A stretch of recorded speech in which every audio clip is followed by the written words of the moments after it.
بسم اللہ الرحمن الرحیم۔ اما بعد فرش عزائے جناب سیدہ زینب کبریٰ پر اس دولت یقین کے ساتھ حاضر خدمت ہوئے کہ انشاءاللہ آج یہ مجلس مسجد جعفریہ میں منعقد ہو رہی ہے، کل جناب زینب کے روضے پر ہو اور ہم اور آپ مل کر شہزادی کے ماتم کرنے والوں میں شامل کیے جائیں۔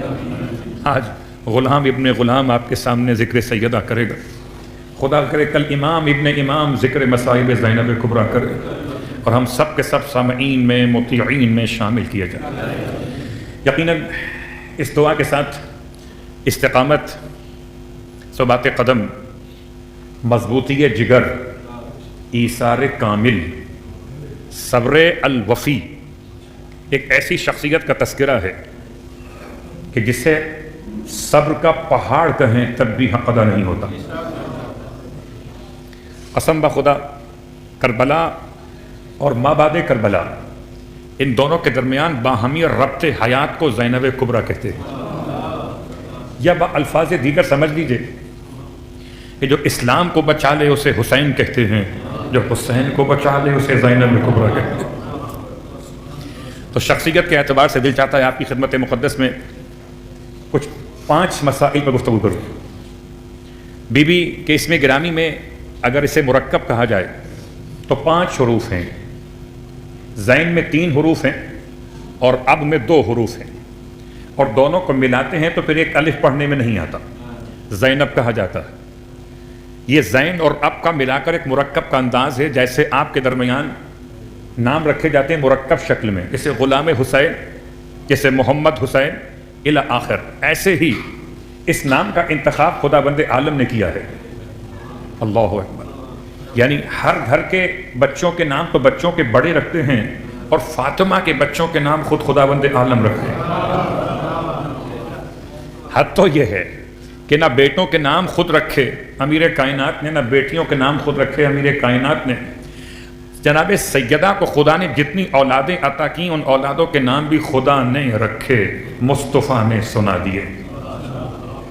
ہوا کچھ اس طرح سے نام کا مسئلہ لفظ زینت کی مناسبت سے آپ کی خدمت میں پیش کرتے ہوئے سرنامہ کلام میں آپ کی خدمت میں جو آیت تلاوت کی گئی، اس آیت کا نشان ہے نمبر 6 اور سورہ کا نام سورہ مبارکہ الصافات ہے۔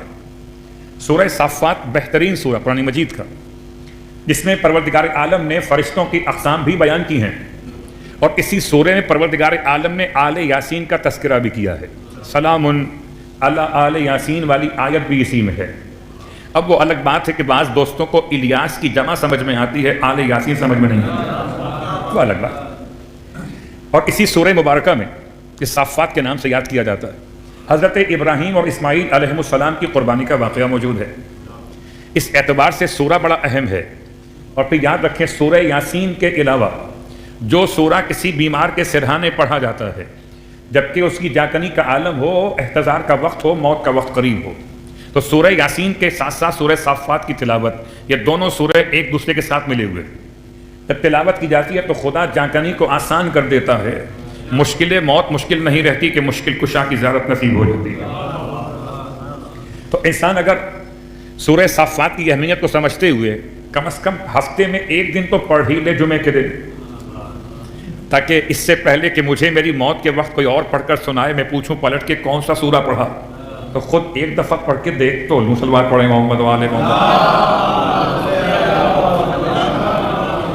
سورہ صافات کی تھوڑی سی وضاحت کے ساتھ آپ کی خدمت مقدس میں آئیے آیت نمبر 6 پہ غور کرتے۔ آیت نمبر 6 کیا کہ انا زینا السماء الدنیا بزینۃ الکواکب۔ پروردگار فرما رہا ہے کہ بے شک ہم نے آسمان دنیا کو زینت عطا فرمائی ہے، ایسی زینت جو ستاروں سے دی گئی ہے۔ آپ ملاحظہ کر سکتے ہیں کہ آپ کے بارگاہ کی چھت، یہ مسجد کی چھت میں لگی ہوئی لائٹس ہیں، اور لائٹس کی روشنی اوپر سے نیچے آ رہی ہے۔ ان لائٹس کا انتظام کیا گیا تاکہ روشنی پورے ہال میں پہنچ جائے۔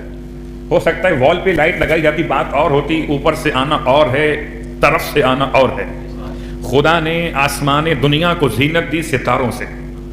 لفظ زینت کا مسئلہ، لفظ ستاروں کا مسئلہ، اور پھر جناب زینب کے نام کی عظمت کا حوالہ۔ تو غور کیجئے، زینت کہتے کسے؟ زینت کہتے ہیں آرائش کو، زینت کہتے ہیں سجاوٹ کو، زینت کے اور معنی بھی ہیں، جیسے امام جعفر صادق علیہ السلام کا جملہ فرماتے ہیں شیعتنا کونو لنا زینا، اے ہمارے شیعو ہمارے لیے باعث زینت بنو۔ تو گویا ہم اپنے وجود کو دیکھیں ایک مرتبہ، کیا ہم اس قابل ہیں کہ ہم زینت آل محمد بنیں؟ عجیب جملہ ہے یہ، مولا نے کیا کہہ دیا ہے کہ کونو لنا زینا، اے ہمارے شیعو تمہیں چاہیے کہ تم ہمارے لیے باعث زینت بنو۔ کیا مطلب ہے کہ جیسے ستاروں کو دیکھ کر لوگ خدا کی صنائیت کی تعریف کرتے ہیں، ایسے تمہیں دیکھ کر لوگ آل محمد کی تعریف کریں کہ جن کے چمکتے ہوئے ستارے ایسے ہیں وہ خود قمر کیسے ہوں گے۔ اللہ اکبر۔ تو مولا بتانا چاہتے ہیں، یہ روایت خود سرکار ختمی کے مرتبہ صلی اللہ علیہ وآلہ وسلم